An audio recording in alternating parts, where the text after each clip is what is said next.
Halo Sobat Seni, Assalamualaikum, apa kabar? Jumpa kembali di Ruang Seni Marhalim Zaini. Kali ini saya ingin berbagi tentang bagaimana menyutradarai sebuah pertunjukan teater.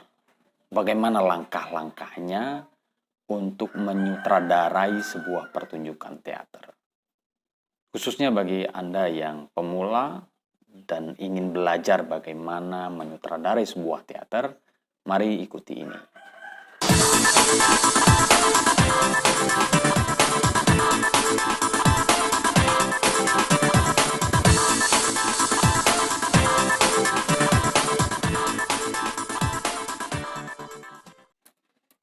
Setidaknya ada 9 langkah yang bisa Anda lakukan, proses dari awal sampai pertunjukan itu disajikan kepada penonton. Langkah pertama adalah Anda harus bersiap diri untuk menjadi seorang manajer, seorang pemimpin, seorang leader, seorang pengelola. Karena ketika Anda ingin menyutradarai sebuah pertunjukan teater, Anda berhubungan dengan banyak orang, banyak kepala, banyak perangai, ya, dan Anda harus mampu menyatukan itu, gitu ya, mengkolaborasikan banyak ide, banyak kemauan. Karena begitu Anda ditunjuk menjadi seorang sutradara, itu artinya Anda akan berhadapan dengan manusia-manusia, dengan sebuah tim. Dan dalam sebuah tim, proses pertunjukan teater, Anda adalah pemimpinnya. Jadi langkah pertama Anda harus menyiapkan diri menjadi seorang pemimpin yang bersiap untuk mengelola sebuah komunitas, ya. Dan dengan itu Anda harus melakukan persiapan-persiapan diri. Misalnya Anda harus mempersiapkan bacaan-bacaan tentang apa yang akan Anda garap dalam sebuah pertunjukan teater, mempersiapkan pengetahuan Anda, mempersiapkan emosi Anda, dan lain-lain. Setelah Anda siap menjadi pemimpin, menjadi manajer, menjadi leader di dalam tim artistik sebuah pertunjukan teater, maka langkah kedua Anda harus mencari naskah. Anda memilih naskah. Naskah teater.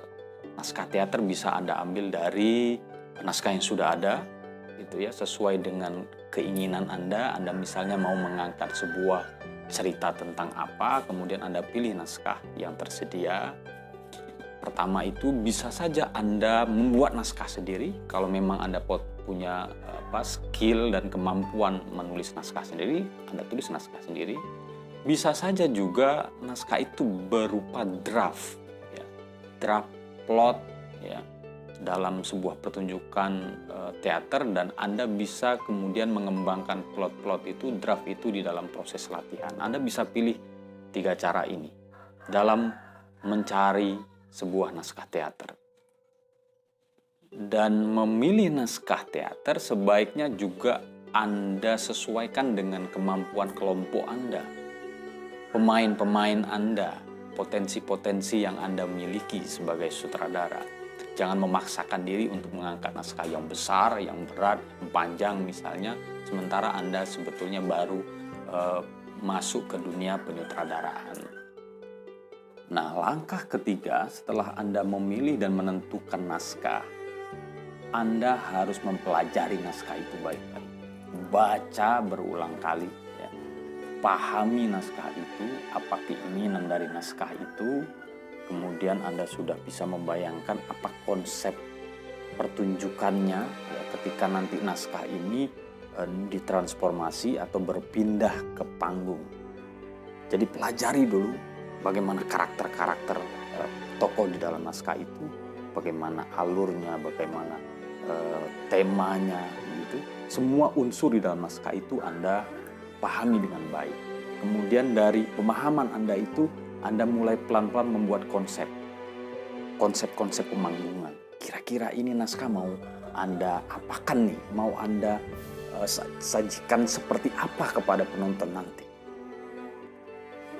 Nah, konsep yang Anda buat ini, kalau bisa sudah memiliki bayangan-bayangan detail tentang bagaimana musiknya juga, bagaimana kostumnya, bagaimana make up-nya, bagaimana karakter, bagaimana kostum, bagaimana lighting, dan lain-lain.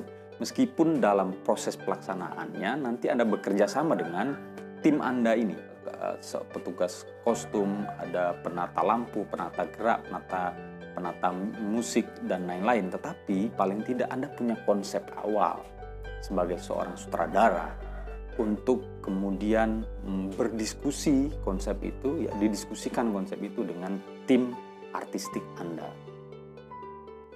Nah, langkah berikutnya setelah Anda memahami dan punya konsep dasar tentang naskah yang akan Anda sutradarai, Anda kemudian masuk ke langkah berikutnya, yaitu bedah naskah.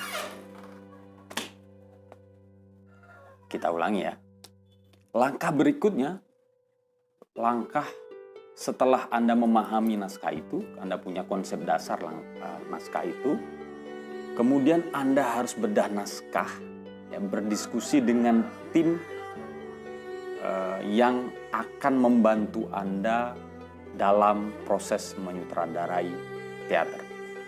Semua tim, pemain, kemudian penata lampu, penata musik, penata cahaya, semua tim masuk di dalam proses bedah naskah ini, berdiskusi tentang naskah ini. Anda sebagai sutradara presentasi, ya, Anda menginginkan nanti naskah ini akan dipertunjukkan seperti apa, konsepnya seperti apa, Anda diskusikan, Anda uji gagasan-gagasan Anda itu dengan kawan-kawan yang lain.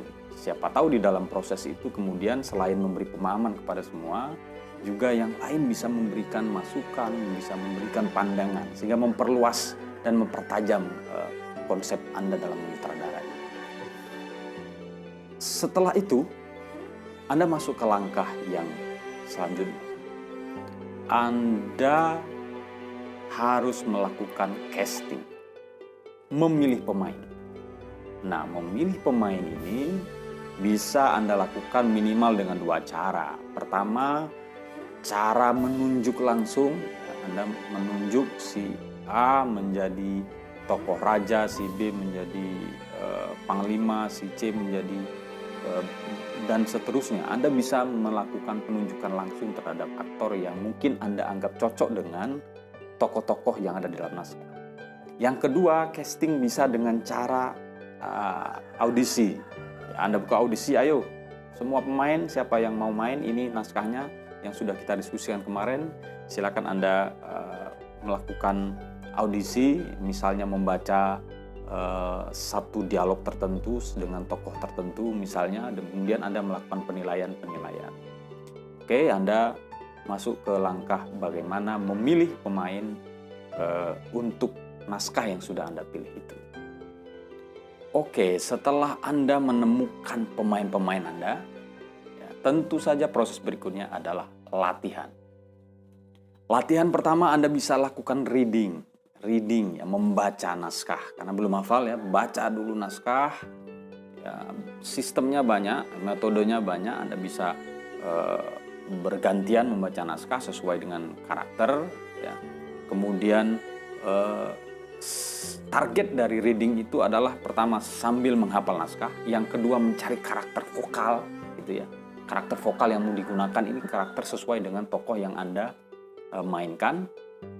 Kemudian target berikutnya adalah juga mencari karakter peran si tokoh ini bagi pemain. Dan Anda sebagai sutradara bisa mendirect, mengatur, mengelola bagaimana metode melakukan reading ini, membaca naskah yang sudah Anda tentukan itu sesuai karakter, sesuai tokoh pemain-pemain Anda. Nah, proses reading ini cukup lama sampai kemudian semua pemain hafal dan lepas naskah. Jadi setelah mereka semua lepas naskah, artinya dia tidak lagi menggunakan naskah dalam berakting, dia sudah memahami dialog itu dan dia hafal dialog itu.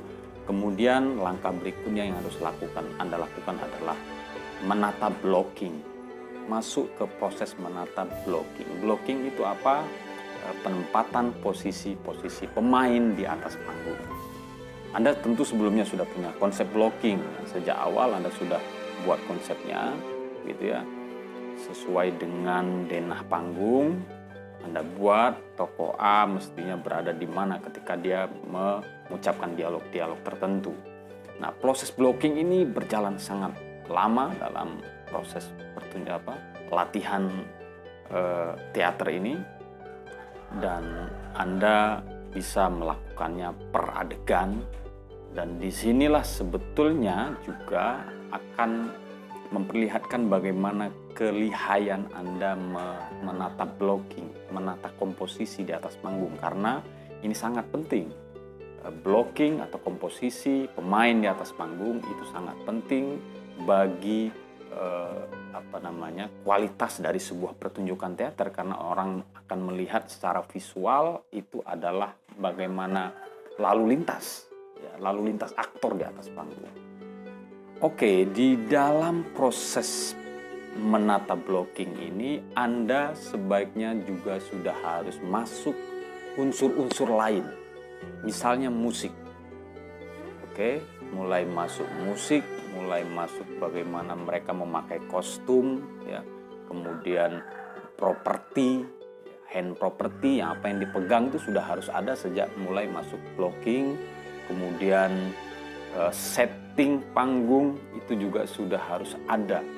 Ya, sebaiknya sudah harus ada. Minimal mungkin kalau harus ada meja, ya meja yang bisa dipakai untuk latihan, kursi begitu, karena dia harus duduk, harus melewati kursi, meja.